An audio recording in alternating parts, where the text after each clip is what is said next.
Now, Portugal is proposing offering young workers a decade of progressive tax breaks, including paying nothing at all in their first year of work as a means to stop highly trained workers from emigrating. Well, should Britain consider a similar scheme to encourage young people to stay here in the UK and also tackle challenges like student debt and getting on the housing ladder? We're joined by political commentator Giovanna Wisuna-Paul, who thinks offering tax breaks is a great idea, and former government special advisor Charlie Rowley, who says tax breaks send the wrong message. No offence, Charlie, but I suspect that Jovan is more in the category of a young person. We're going to come to him alongside me. But many people watching would think, well, of course you think this is a good idea. You're a young person.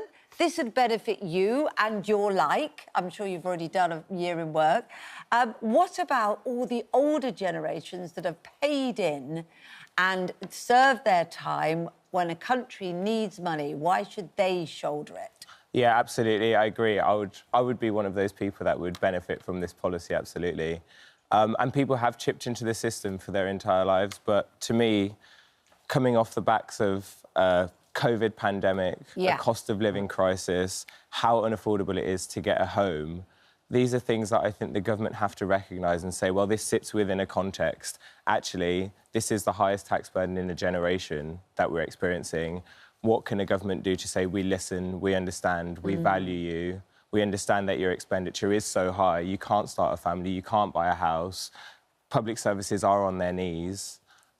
What are we doing to value young people? Well, Charlie, what's wrong with that? I mean, also, this goes up to 35 Oh, you're clearly under 35. Right. Clearly under 35. No, I'm taking it back. I'm just short of a year, so you're right. I wouldn't qualify. I wouldn't qualify for this. But I totally understand in terms of tax breaks, but you've got to support people where they need the support. So absolutely, young people, if they need support on the housing ladder, you can do things like not having...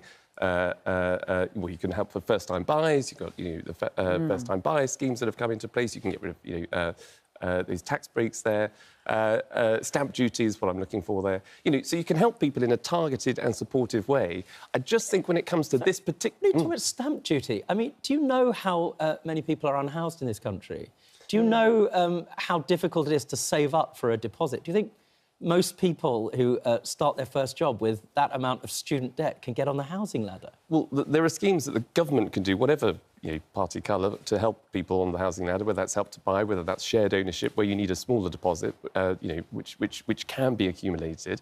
But that's targeted support. What we're talking about in terms of Portugal and tax breaks for your first job, I don't think it should be targeted at age, but it's obviously targeted at income. And it does seem to me slightly unfair if you're saying to someone who just happens to be a younger person that they will pay no tax at all and have no investment in the state and have no stake, really, in society when they're using the same public services that everybody uses, compared to someone that might be slightly older but on the same wage. I mean, my view is this is not saying that young people shouldn't pay taxes. This is about young people saying, well, we can pay taxes when we have the means by which we can pay it. It is a form of progressive taxation.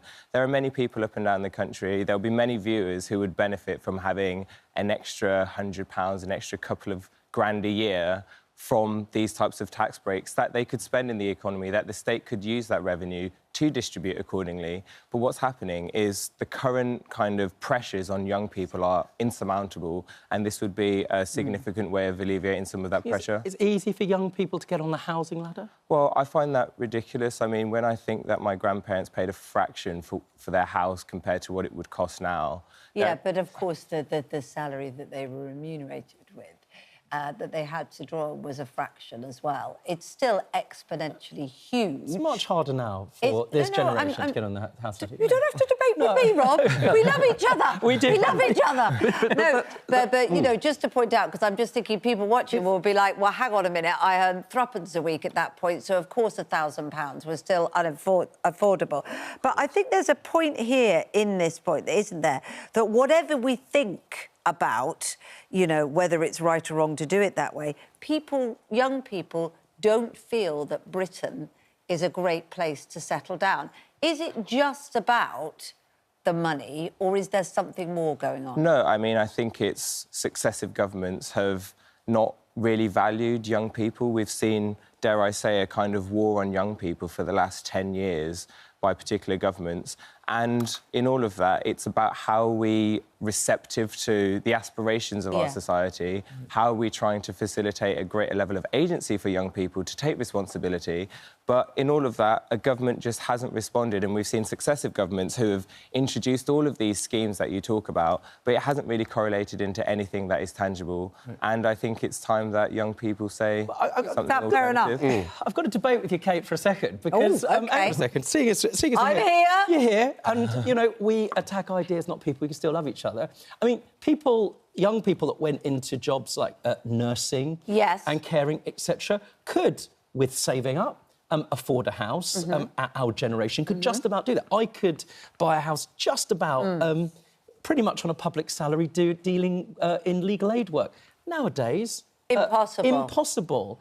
And that's part of the reason that professionals, young professionals, medics, etc., are leaving the country, which is precisely the thing that Portugal is addressing, right? Well, people are leaving Portugal to go to other countries where you end up paying tax anyway. So people want to come to the UK now. But they're using this as an incentive to keep them there. To keep young people, which is, you know, as I say, something which I think is unfair because, you know, you could be on a particular wage. What's the difference between a young person and someone that's slightly older on that same wage? They won't be getting that tax break. They've suffered a lot through the cost of living crisis, which everybody has gone through. And I totally take the point. Housing is a crisis in its own in this country. We don't build enough homes. We don't allow people that opportunity, young people in particular, to get on the housing ladder, as was the case before. But you can, as a government, have targeted support and should probably be doing more to help young people on the housing ladder. That's very different to talking about tax breaks when it comes to particular incomes and trying to keep people in the jobs market, whether it's in Portugal or in the UK or anywhere else. There's a simplicity, though, isn't there? Because we know that some of those targeted breaks, we've seen how these can work and how they can backfire. There's a simplicity to saying, for your first year, you don't pay tax.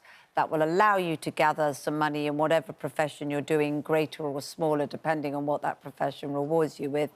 And then you've got to start. And I'm sympathetic to that, but I just don't see... and look, in the UK, you don't start paying tax until you've earned over a particular... I think, you know, £12,500 before you start paying tax. It can go up, you know... But when you start working, I just think it's a good old traditional sort of British fairness where you pay, even if it is just a little bit, when you're able to, above a certain threshold, because that goes into the treasury. One of the problems might be is after your first year, when you start paying tax, that's when young people would leave.